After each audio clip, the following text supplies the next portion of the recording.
अस्सलाम वालेकुम एवरीवन। आज की इस वीडियो के अंदर हम बात करेंगे एक इंटरेस्टिंग टॉपिक के ऊपर, वो है kissing disease. Yes, it is kissing disease, जो कि किस से स्प्रेड होती है, जो माउथ टू माउथ कांटेक्ट से जो है स्प्रेड होता है। एक तरह का वायरल डिजीज है, वायरल इंफेक्शन है, एक तरह का वायरस होता है जो कि एक इन्फेक्टेड पर्सन के अंदर, जो कि एक ऐसा पर्सन जिसको जो है वो वायरस उसके माउथ में प्रेजेंट है, पहले से उसके सलाइवा में प्रेजेंट है, अब वो क्या करेगा, दूसरे इंसान में जो है उसको ट्रांसफर कर देगा, या माउथ टू माउथ ट्रांसफर करेगा या किसी और तरीके से ट्रांसफर करेगा। अब यहाँ पे इस वीडियो के ऊपर बात करेंगे, इस टॉपिक के ऊपर बात करेंगे, सॉरी। अब यहाँ पे इस वीडियो को स्टार्ट करने से पहले अगर अभी तक आप लोगों ने मेरा चैनल सब्सक्राइब नहीं किया तो चैनल को जरूर सब्सक्राइब कर लें, वीडियो को लाइक करें, शेयर करें और साथ में जो बेल आइकन है उसको भी जरूर हिट कर लें। इसके अलावा अगर आप लोगों ने हमें फेसबुक के ऊपर फॉलो नहीं किया और अगर हमें इंस्टाग्राम के ऊपर फॉलो नहीं करे तो आप वहां पे भी हमें फॉलो लाइक कर सकते हैं, उसका जो लिंक आप लोगों को डिस्क्रिप्शन के अंदर मिल जाएगा। अब हम बात कर रहे थे मोनोन्यूक्लियोसिस की। ये जो डिजीज है इसको हम दूसरे अल्फाज में या दूसरी जो है साइंटिफिक जो टर्मिनोलॉजी है उसके अंदर कहते हैं मोनोन्यूक्लियोसिस। ठीक है, मोनोन्यूक्लियोसिस जो इसका नाम है वो इस वजह से कि जब ये पहली बार वार्ड्स में इसके पेशेंट आना शुरू हुए तो साइंटिस्ट ने जब इसका ब्लड एनालिसिस किया, ब्लड टेस्ट किए, तो उसके अंदर क्या था कि एटिपिकल लिम्फोसाइट्स आपके ब्लड के अंदर होते हैं। ऐसे सेल्स होते हैं लिम्फोसाइट्स जो कि जब इंफेक्शन होता है, जब वायरल इंफेक्शन होता है तो एटिपिकल जो लिम्फोसाइट्स है उनकी जो तादाद होती है वो बढ़ जाती है। ठीक है, अब यहाँ पे क्या हुआ कि वो जो एटिपिकल लिम्फोसाइट्स हैं उनका जो शक्ल थी वो हमारे पास किससे मिल रही थी, मोनोसाइट से। मोनोसाइट्स भी एक तरह की आपकी ब्लड के अंदर सेल्स हैं जो कि हमारे पास इन्फेक्शन से लड़ते हैं, वो माइक्रोफेजेस के अंदर चेंज होते हैं, बड़े सेल्स बन जाते हैं, जॉइंट सेल्स बन जाते हैं और माइक्रो ऑर्गेनिज्म जो आपके ब्लड के अंदर होते हैं उनको खा जाते हैं। ये मैं आपको सादा अल्फाज में अगर समझाना चाहूँ तो ये आपकी जो है ब्लड के अंदर क्या है कि इम्यूनिटी, जिसे आप कहते हैं कि आप लोगों ने सुना होगा कि इम्यूनिटी स्ट्रांग होनी चाहिए, तो ये जो इम्यूनिटी है ये आपके ब्लड के अंदर बढ़ी है और वो किस वजह से है, इन सेल्स की वजह से कि एक तरह से आपकी जो है सिपाही है, आपकी जो है बॉडी के अंदर, आपकी ब्लड के अंदर जो है चेक करते हैं कि आपकी इंफेक्शन आ रहा है तो फिर जो है उनसे लड़ते हैं, वॉरियर्स हैं एक तरह से, जो है जंगजू हैं। ठीक है, इस तरह से समझ लें। अब यहाँ पे क्या हुआ कि जो लिम्फोसाइट्स है वो बढ़ रहे थे, टिपिकल लिम्फोसाइट्स, अब उनकी जो शक्ल थी वो जो मोनोसाइट्स हैं उनसे मिल रही थी, तो उन्होंने इस डिजीज को नाम दिया कि मोनोन्यूक्लियोसिस। अब ये इसका जो नाम है मोनोन्यूक्लियोसिस ये उस वजह से है। ठीक है, लेकिन दरअसल इसके अंदर क्या होता है कि जो एटिपिकल लिम्फोसाइट्स होते हैं वो बढ़ते हैं। अब यहाँ पे ये हुआ कि हमारे पास जो वायरल इंफेक्शन है इसके ऊपर बात कर रहे थे हम कि ये एक तरह का वायरल इंफेक्शन है, वायरल डिजीज है, जो किसी डिजीज है, ये वायरल डिजीज है। अब ये एक वायरस होता है जो कि जिसे हम कहते हैं Epstein Barr virus. Epstein Barr virus होता है, उस वजह से ये डिजीज होती है, इसकी जो कॉज है वो ये है। अब ये एप्स्टीन बार वायरस किसी भी जो है इन्फेक्टेड पर्सन के माउथ में, उसके सलाइवा में प्रेजेंट होगा। अब वो जो ट्रांसफर करेगा या तो वो माउथ टू माउथ कॉन्टेक्ट के थ्रू, किसके थ्रू जो है ट्रांसफर करेगा, या फिर क्या होगा कि वो यूटेंसिल्स के थ्रू, या जो है इन्फेक्टेड अगर वो उसका जो कोई जूठा पानी पी लेता है तो उससे भी जो है वो फैल सकता है। अब क्या होता है कि या तो मैंने कहा कि मुंह से मुंह अगर लगाएगा वो पर्सन तो उससे हो सकता है, दूसरा क्या कि बर्तन, जैसे कि उसने गिलास में पानी पिया, इन्फेक्टेड पर्सन ने जिसको पहले से वो वायरस उसके मुंह में है, तो अगर उसने पानी पिया गिलास में और उसका जो इन्फेक्टेड पर्सन था उसका जूठा पानी एक और इंसान पी लेता है साथ में, तो उसके अंदर वो जो है ट्रांसफर होने के जो चांसेस होते हैं वो बढ़ जाते हैं। अब ये ट्रांसफर हो जाता है तो इसके बाद क्या होता है, इसका जो है इंक्यूबेशन पीरियड होता है। ये वायरस जो है अपने आप को उस बॉडी के अंदर, उस जिस्म के अंदर, उस पर्सन के अंदर रेप्लिकेट करता है, अपनी तादाद बढ़ाता है। जब ये तादाद बढ़ाता है तो इसको कहते हैं हम इंक्यूबेशन पीरियड। अब इस दौरान ये जो है इसकी जो सिम्टम्स होती हैं, अलामत होती हैं, वो बहुत ज्यादा जो है कम होती हैं या नहीं आती बाजू का।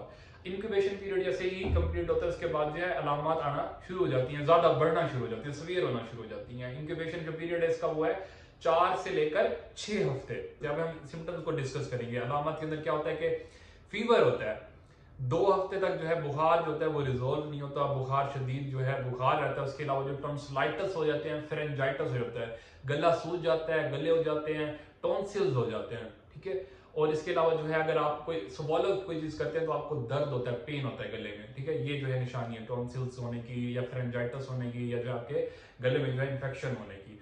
अब इसके बाद क्या होगा कि आपको साथ साथ क्या होगा, कफ होगा, कफ होगी साथ साथ। इसके अलावा जो है आपको नोजिया फील हो सकता है, अगर जीआईटी के सिम्टम्स देखें तो नोजिया, वोमिटिंग जो है फील हो सकती है।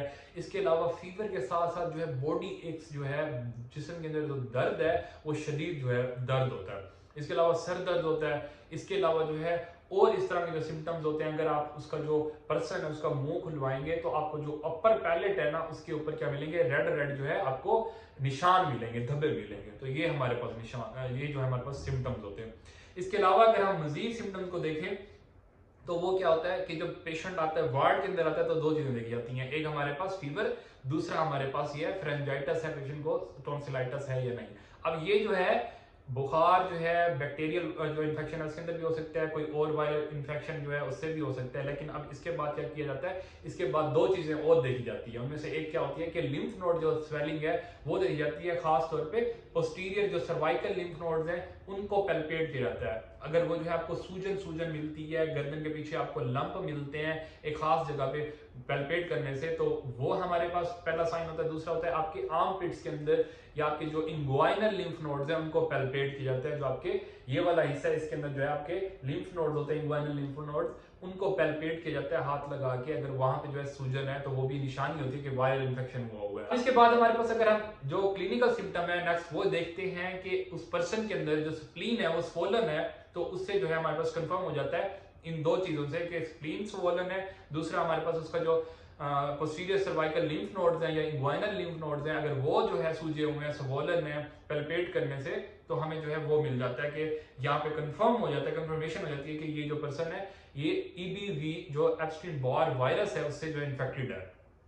ठीक है, तो अब यहाँ पे हमारे पास जो नॉर्मल सिम्टम्स हैं, जो बुखार है, जो आपको गले हुए हैं, जो आपको जिस्म में दर्द है जो रिजोल्व नहीं हो रहा, जो एंटीबायोटिक खाने से नहीं जो रिजोल्व हो रहा, इसके अलावा जो है आपको साथ साथ जो है रेड रैश मिलता है अपर पैलेट के अंदर, इन सिम्टम्स के साथ साथ क्या है कि आपको साथ ही जो है ये आपके लिम्फ नोड्स पैल्पेट करके और स्प्लीन से जो है स्वोलन जो स्प्लीन है उसको देख के कंफर्मेशन हो जाती है। अब यहाँ कंफर्मेशन हो जाती है तो इसके बाद जो है इसका जो ट्रीटमेंट प्लान है वो चलता है। अब यहाँ पे ये होता है कि ये जो वायरल इन्फेक्शन है ये हमारे पास अपना जो टाइम पीरियड है वो पूरा करता है और उसके बाद जो पर्सन जो है ठीक होना शुरू होता है। यूजुअली ये जो डिजीज है, ये जो वायरस है, ये 10 से लेकर 30 साल की जो उम्र के जो लोग हैं या अफराद हैं उनको ज्यादा हिट करता है। इससे ज्यादा उम्र के जो अफराद हैं उनको जब हिट करता है तो उसके अंदर जो कॉम्प्लिकेशन है या फिर जो है बुखार ज्यादा हो जाता है या जो डिजीज है वो जो है प्रोग्रेस कर जाती है, बढ़ जाती है बहुत ज्यादा। वो इस वजह से कि पर्सन जो है उसका जो इम्यून सिस्टम है वो भी वीक है। पर्सन के अंदर अगर जो है हाइपरटेंशन है, अगर हाई बीपी रहता है, डायबिटिक पेशेंट है, शुगर है उसको, तो उसकी वजह से जो है पर्सन जो है कोमोर्बिडिटी कहते हैं इसको, कि एक से ज्यादा बीमारियां चल रही हैं और ऊपर से ये जो है वायरल इन्फेक्शन भी हो गया। अब जो पर्सन है उसकी जो केयर होती है वो बहुत ज्यादा करनी पड़ती है और उसको जो है बाज़ औक़ात बचाना भी मुश्किल हो जाता है अगर ये जो डिजीज है वो ज्यादा सीवियर हो जाए, ज्यादा हो जाए। अब यहाँ पे एक और बात को देखेंगे वो ये है कि अगर ये जो डिजीज है ये ठीक हो जाए उसके बाद जो कॉम्प्लिकेशन आती है, ये जो हमारे पास चीजें आती है देखने को मिलती हैं वो क्या है, वो ये होता है कि स्प्लीन बाजू का रप्चर हो जाती है।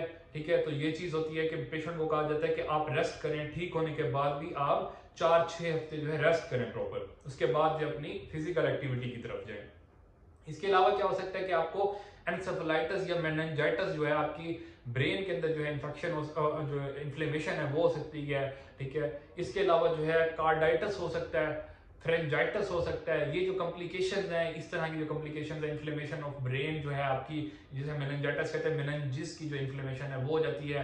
कार्डाइटिस जो है आपके दिल की दीवारों की जो इन्फ्लेमेशन है वो हो जाती है। इसके अलावा जो आपकी जॉइंटस है वो भी हो सकता है, जरकान जिसे कहते हैं वो भी हो सकता है। हेपेटाइटिस जो है वो हो सकता है। इसके अलावा आपकी जो स्प्लीन है वो रप्चर हो सकती है। तो ये कॉम्प्लिकेशंस भी हो सकती हैं। तो बेहतर ये है कि जो अगर इन्फेक्टेड पर्सन है, अगर किसी बंदे को अगर इस तरह की वो इन्फेक्शन हुआ है तो उसको ये कहा जाता है कि वो दूसरे पर्सन को अपने कॉन्टेक्ट से दूर रखे। यहाँ पे इस वीडियो को एंड करते हैं, इंशाल्लाह मिलते हैं नेक्स्ट वीडियो के अंदर। तब तक के लिए अल्लाह हाफिज। Thank you so much for watching my video.